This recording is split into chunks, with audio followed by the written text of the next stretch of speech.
नमस्कार एंड जय हिंद मेरे प्यारे साथी मित्रों।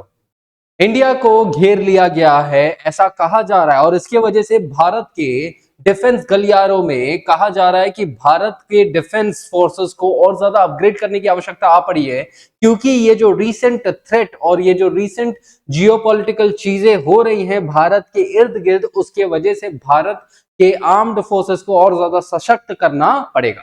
क्योंकि हुआ क्या है दोस्तों कि आपको अभी तक यही पता रहेगा कि टर्की जो है वो सिर्फ सबसे पहले वेस्ट एशिया और यूरोप तक के ही चीजों तक लिमिटेड था, लेकिन आज वो भारत के अगल बगल स्ट्रैटेजिक जोन्स बना रहा है, वहां पर अपने एस्टैब्लिशमेंट्स क्रिएट कर रहा है। क्या ये टर्की की एक सोची समझी साजिश है जो भारत के खिलाफ होने वाली है? क्योंकि टर्की हमेशा से ही भारत के खिलाफ एक ऐसा रुख अपनाते आया है और अपने साथी मित्रों को दैट इज पाकिस्तान को वो हमेशा समर्थन करते आया है, जो कि पाकिस्तान भारत का हमेशा विरोधी रहा है। सो क्या टर्की का यहाँ पे ये जो डेवलपमेंट्स है उसके वजह से भारत के डिफेंस के ऊपर कुछ इंपैक्ट आएगा और भारत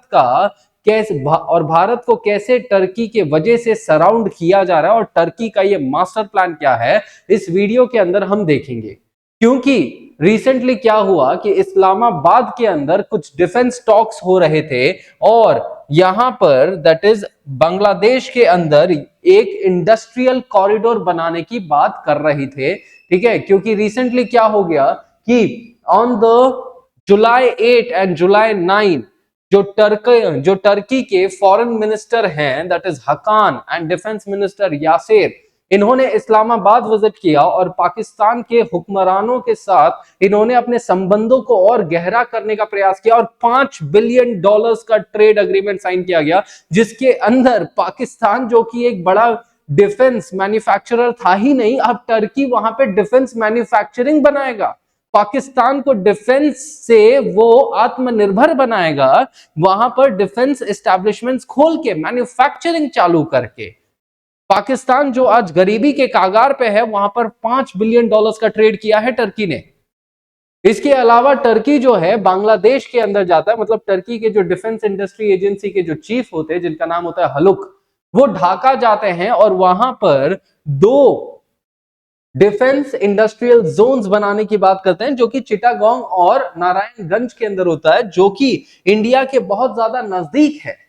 और ये प्लान्स तब बनाए जा रहे हैं जब बांग्लादेश के जो मोहम्मद यूनुस है वो ज्यादा किसके तरफ जा रहे हैं, टुवर्ड्स द चाइना। और चाइना और यूनुस बीच में ये चीज, यूनुस ने बीच में ये भी स्टेटमेंट दे दिया था कि इंडिया का जो नॉर्थ ईस्ट है वो एक अलग ही स्टेट है, वो एक अलग कंट्री है। तो यहां पर एंटी इंडिया स्टांस यहां पर भी हो रहा है। सो ये सब टर्की कब कर रहा है, जब बांग्लादेश का भी एंटी इंडिया स्टांस हो रहा है। तो ये स्टेप्स जो टर्की अभी ले रहा है वो स्ट्रैटेजिक फुटप्रिंट्स नहीं है, ये डायरेक्टली इंडिया के खिलाफ सोची समझी साजिश हो सकती है, जिसमें टर्की डिफेंस, ड्रोन्स, टेक्नोलॉजी और मिलिट्री जोन्स एस्टैब्लिश करके इंडिया को शायद वीकेंड करने का प्रयास कर रहा होगा। तो यहां पर अलग अलग सवाल उठ के आते हैं कि क्या टर्की का ये जो साउथ एशिया के अंदर जो वो इन्फ्लुएंस कर रहा है, क्या वो एक चाल है, या भारत के ईस्टर्न और वेस्टर्न बॉर्डर्स पे ये जो स्ट्रैटेजिक एनसर्कलमेंट का प्लान है टर्की जो दिखा रहा है, उसका क्या अंदेशा है? या क्या टर्की ये बस साथ जो है पाकिस्तान और बांग्लादेश का एक अच्छे जेस्चर के तहत दे रहा है, या फिर उसका इसमें भी एक डीपर जियोपॉलिटिकल इंटरेस्ट है? तो that is something that we need to understand, और हम इस पर्टिकुलर वीडियो के अंदर वो चीज को समझेंगे भी।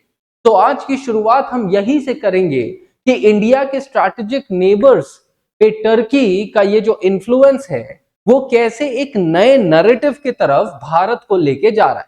क्योंकि अभी तक हमने क्या देखा कि टर्की जो है धीरे धीरे करके वो पाकिस्तान और बांग्लादेश के अंदर जाता है, और ये सब कहानी जुलाई के पहले हफ्ते से शुरू होती है, जब पूरी दुनिया ने देखा और मीडिया ने बोला टर्की अब कहीं पर भी विजिट नहीं कर रहा है, वो अपना गढ़ जमा रहा है।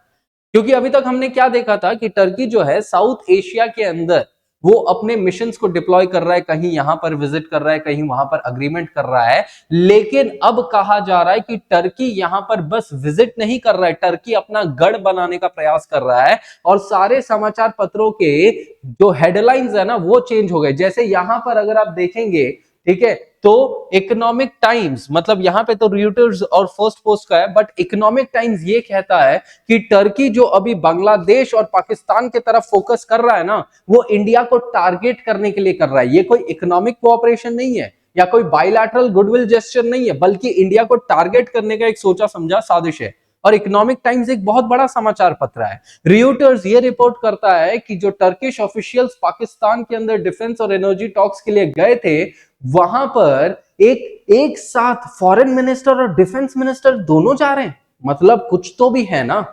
अकेले अगर कोई जाता तो समझ में भी आता, बट दो इंपॉर्टेंट पर्सनालिटीज टर्की के जा रहे हैं। So that is a bigger question for us to make. Times of India ने यह भी वार्न कर दिया कि जो भारत के सीडीएस हैं, उन्होंने जो पाकिस्तान और बांग्लादेश मिलके चाइना के साथ जब इंडिया को घेरने का प्लान कर रहे हैं, सीडीएस ने इसके ऊपर भी वार्न किया। और अब टर्की भी उस अलायंस के अंदर भाग ले चुका है।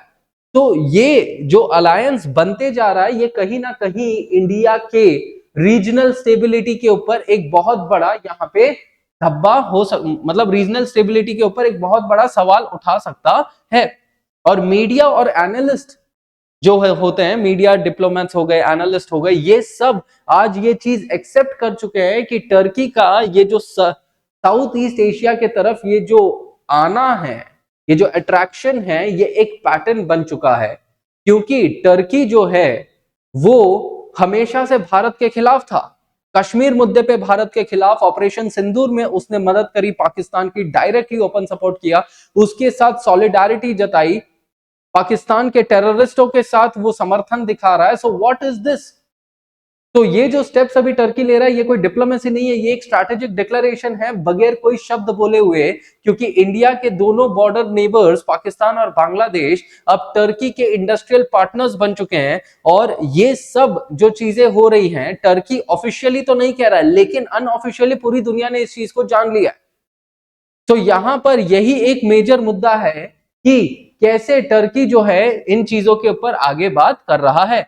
अब जिसके अंदर ये जो अग्रीमेंट करी गई है इन दोनों के अंदर अगर आप देखेंगे, तो Turkey with the Pakistan and Turkey with the Bangladesh, इसके अंदर टर्की इनको क्या प्रोवाइड करेगा? सबसे पहले जब हम पाकिस्तान की बात करते हैं तो $5 बिलियन पाकिस्तान के लिए बहुत बड़ा अमाउंट है। और $5 बिलियन के अंदर टर्की क्या करेगा? यहां पर मैन्युफैक्चरिंग ऑफ जो वेपन्स की मैन्युफैक्चरिंग है उसको यहां पे करेगा।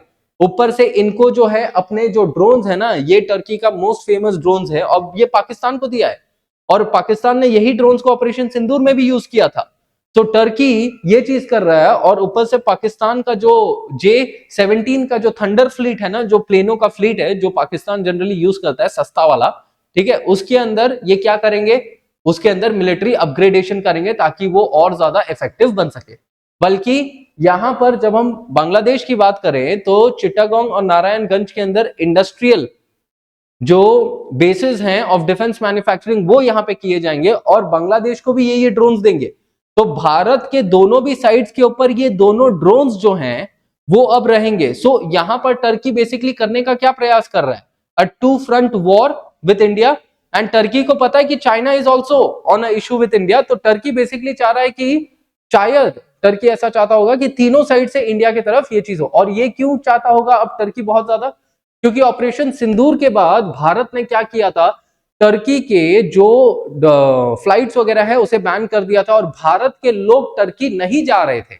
और टर्की का one of the major earning जो होता है, भारत के लोग जब जाते हैं वहां पे तब होता है। Majorly 3 lakh people of India हर साल जाते हैं टर्की घूमने के लिए। अब सोचो कितना ज्यादा पैसा कमाता होगा टर्की इससे। और टर्की ये सब जो चीजें कर रहा है, इसमें वो कहता है कि भाई ये जो है ना, ये हमारा इस्लामिक ब्रदरहुड है। पाकिस्तान, बांग्लादेश और टर्की का इस्लामिक सॉलिडारिटी है एक दूसरे के खिलाफ, एक दूसरे के साथ। ये कोई भारत के खिलाफ काम नहीं है। लेकिन जियोपॉलिटिक्स में जो चीज कही नहीं जाती है वो चीज समझी जा सकती है। और ये हमें, ये जो अग्रीमेंट्स है ना, इससे हमें ये सब चीजें पता चल रही है। तो this is the bigger issue in front of India. कि टर्की जो है अब सिर्फ मिलिट्री टेक्नोलॉजी बस पहले सप्लाई करता था, अब वो वहां पे इन दो देशों के अंदर मैन्युफैक्चरिंग हब्स क्रिएट करेगा जो कि शायद इंडिया के खिलाफ काम कर सकते हैं, और पाकिस्तान तो हमेशा ही इंडिया के खिलाफ काम करता है। तो that is the biggest issue here. अब इंडिया के पास इसका क्या सिनारियो है, इंडिया को क्या यहां पे करना चाहिए। जब हम इंडिया की बात करते हैं तो इंडिया इंटरनेशनल लेवल पे टर्की के इन चीजों को एक्सपोज कर सकता है, अपने डिफेंस अपग्रेडेशंस कर सकता है, जैसे जो भी हमारे मिसाइल सिस्टम्स है वगैरह ये सब, उनको हम अपग्रेड कर सकते हैं। एंड ये जो बेसिक चीजें वो हम कर सकते हैं, लेकिन यहां पर जियोपॉलिटिक्स में ये सब चीजों के अलावा जो डिप्लोमेटिक लेवल पे काम है ना, वो भी भारत को शायद करना चाहिए कि बांग्लादेश के साथ अब जो है हमें काम करना चाहिए, हमें शायद उन्हें और इंसेंटिवाइज करना चाहिए ताकि बांग्लादेश जो है एंटी इंडिया जो कंट्रीज है उनके साथ हाथ नहीं मिलाए, क्योंकि बांग्लादेश हमारा नेबर है। तो यहां पर चाणक्य नीति थोड़ी बहुत हमें अपनानी पड़ेगी, जो कि भारत इसमें बहुत ज्यादा निपुण है। ठीक है, Bharat is the one of the greatest countries at geopolitics. Okay, so here we can very well manage it. बस देखना पड़ेगा कि ये जो अभी रिसेंट जो चीजें हो रही है ना, इन रिसेंट चीजों के ऊपर भारत कैसे टैकल करता है, क्योंकि यहां पर इंडिया जो है ना सिर्फ रिएक्ट नहीं कर सकता है, बट इन सब चीजों को नजर रखते हुए हमें रिकैलिब्रेट करना पड़ेगा। तो देखना पड़ेगा आगे की सिचुएशन किस तरीके से अनफोल्ड होती है। तो इसी के साथ साथियों इस वीडियो के लिए बस इतना ही, and I hope you loved it, you liked it. So with this ऐसे ही और ज्यादा इंटरेस्टिंग चीजें, पर्सपेक्टिव एनालिसिस बेस्ड चीजें जानने के लिए हमारे साथ जुड़े जरूर रहें। इसी के साथ थैंक यू एंड जय हिंद मेरे प्यारे साथी मित्र।